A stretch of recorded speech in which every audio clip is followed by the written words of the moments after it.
Okie doke. Hello, Guillaume. You didn't leave any questions. If you leave some questions, then usually the replay analysis can be a bit more guided. So, looks like we're going to be playing Rek'Sai.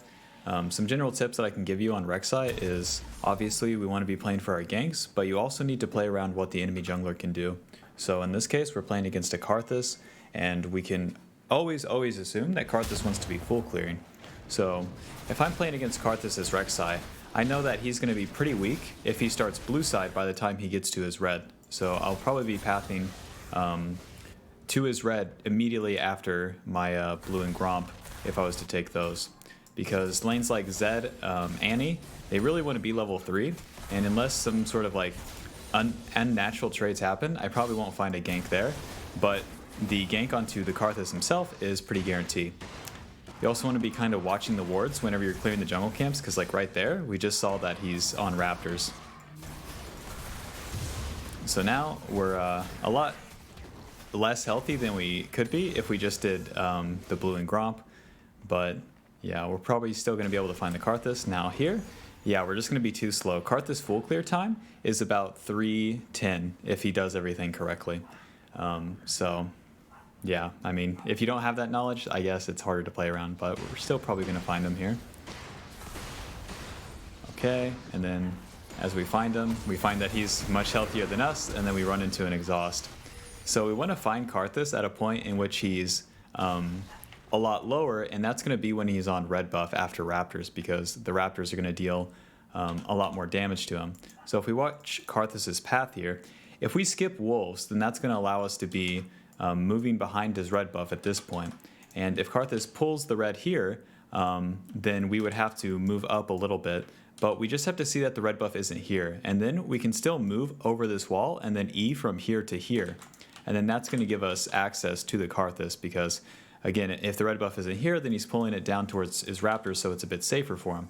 And if we E over, then we unburrow, he exhaust, and then we can back off. And then from there, he has to still deal with his red buff. So we can reburrow.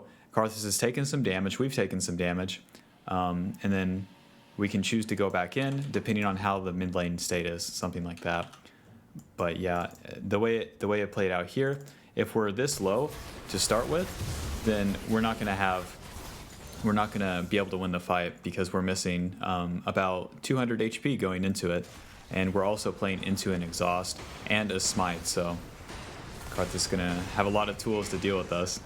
And then if we're not immediately flashing on him, which we can't because he has exhaust, then yeah, you give him, it gives Karthus too much time to get Qs off.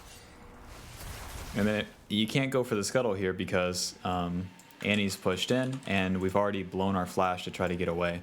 So it's as simple as like Malphite flash queuing us, and then we're pretty screwed. It's not something you want to try to flip. Even though we end up getting the scuttle here, you always want to try to play things a bit safer. So after the failed play here, we could reset and then try to reset for the bot scuttle, and that would make things a lot safer, a lot more consistent. Even though it works out in situations like this, it's like you always want to look for the more consistent play. Okay, so then Karth is kind of overreaching, but then Malphite's here, so it's a bit awkward. And then we're going to get taken out. So until the enemy gives you a definite kill, we don't want to use the tunnel. So even though Karthus is going forward here, we have more time to play with. So until Karthus goes for another Q, we don't have to unburrow. We can just move towards him. The unburrow is for like to immediately get on top of him. So we can just continue to move towards him and then choose to burrow towards him or burrow away depending on what happens. So if we just kept moving forward, or the thing is with the burrow too, it's a commitment forward. Once we're in, it's a lot harder to get out. Whereas the movement, we keep the E up, and then if something bad goes wrong, we can always E away. So that's where this goes really, really wrong. So yeah, for the early game pathing, early pathing, I suppose like maybe study other junglers. You don't have to play these junglers, but you can simply look up like Karthus full clear on YouTube, and you're going to get a general idea of like how fast he can clear. And the important timings are like for fast full clear junglers, Karthus being one of the fastest, they're going to clear by about 310. Slower champions like Graves will clear by like 330, and then fast like Nidalee Karthus champions are here. Graves, sometimes Lilia are around 330, and then slow champions are around 410. So really slow champions like tanks and champions like that. Champions you don't see too often, basically. And the tanks are obviously the easily exploited because they have a whole minute, so you can usually double scuttle them. But yeah, try to look up the jungle matchups. Actually, let me just put that actually. Learn jungle champion full clear timings, because that's going to be really, really important, because not every game, you won't get an opportunity to invade every single game as Rek'Sai, or you won't get an opportunity to gank every single game as Rek'Sai. So in those situations, we want to get an invade off, like we have to be attacking something, or else Rek'Sai is generally just a worse champion. Okay, so let's go ahead and look at a couple of the mid-game fights. With the early pathing, we obviously got screwed, and then we're kind of forced to farm. That's the way of Rek'Sai. That's how it goes. But if we don't farm during those times and we keep flipping ganks, that's how it really goes wrong. I'm sure you know. Okey-doke. So we have double longsword and cloth armor. Against the enemy team comp, cloth armor is really, really bad. The boots early is fine, but this early cloth armor against Malphite, Karthus, Janna is just too much magic damage. Once we're onto the Jhin or Qiyana, we probably killed them. Okey-doke. So they finish off. And then this play doesn't really go our way, and then we're not going to be there for the mid lane. Once Jhin shows that he's staying here on this ward, you should go back bot immediately. It looks like you're really too tunneled on this. This has already happened, and they're going to crash the wave, but the Jhin has given you an opportunity. If he moves up to the wave, that means he wants to crash it. So we really, really missed out on a spot here to attack the Jhin, whereas we commit into the 1v2, which is so much harder, because the Jhin is a fragile champion, and the Qiyana is going to be a lot tankier because she's higher level, and just in general, like mid laners and top laners are going to be tankier. So the ADC support and squishy enemy junglers are going to be your best bet to take out, because they're going to be lower level, have less items, etc., etc. It just makes things easier for Rek'Sai. Okey-doke, so we're back to farming, more so relegated to farming. And then we're onto the Rift Herald, as Karthus is ganking bot. This is totally fine. And then with this big trade top, if I saw this, I would immediately be pathing top. Malphite uses ult, I would try to tunnel over, see what I could find. I would just tunnel over. Like, the game is kind of in a bad spot, so anything like, you just have to try for it, basically. When the game's in a bad spot, you don't want to like lose it slowly in solo queue. In a more competitive game, sure, you always want to try to like keep things as stable as possible, but where this game's already got really chaotic, it's like, let's just tunnel over and see what we find here. So if we tunneled over, we would find Malphite under turret, and then we could Q, flash, unburrow, auto E, and then ult, and then he's dead. And then hopefully we can get out, and even if we die, it's totally fine, because we get enough gold and XP to like justify the play, because all that we have to do is like walk around and try to find jungle camps. And in this case, there's none in the red side, and then there's barely any in our side. So would have been totally fine to basically go for like a not so likely play. Let's go ahead and skip to these or I guess the first dragon fight here at 12 minutes. So it looks like we just get the dragon outright, and then we go for the Gromp, and the enemy bot lane comes. We also get TP'd on, Malphite ults. Okay, yeah, once we see the TP, we have to immediately bail. So let me watch this again. So we see the TP, we can't stay for the Gromp. So we would want to W and then burrow immediately. But it's too late. Whenever you invade, you have to pay attention. Whenever we're on blue side and invading the enemy, we're on blue side and we're invading the enemy's blue side jungle, you have to pay attention to the bot lanes, because it's so much easier for the red side bot lane to come and help against your invade than it is for your bot lane, because the enemy bot lane path is this, right? They go from here all the way up to there, and then they're there. Your bot lane's path has to be like ring, bang, and then they're there. Like, it takes way, way, way, way longer. So since we, even though we have push on the lane, it's just one caster minion. So we should just go back to our jungle camps and then probably be farming up to top lane, because top lane is kind of our easiest lane to kill other than mid lane. It's also not so important to deny the Karthus farm at this stage of the game because we don't have an obvious advantage to do so. So we have to be really, really careful with those situations.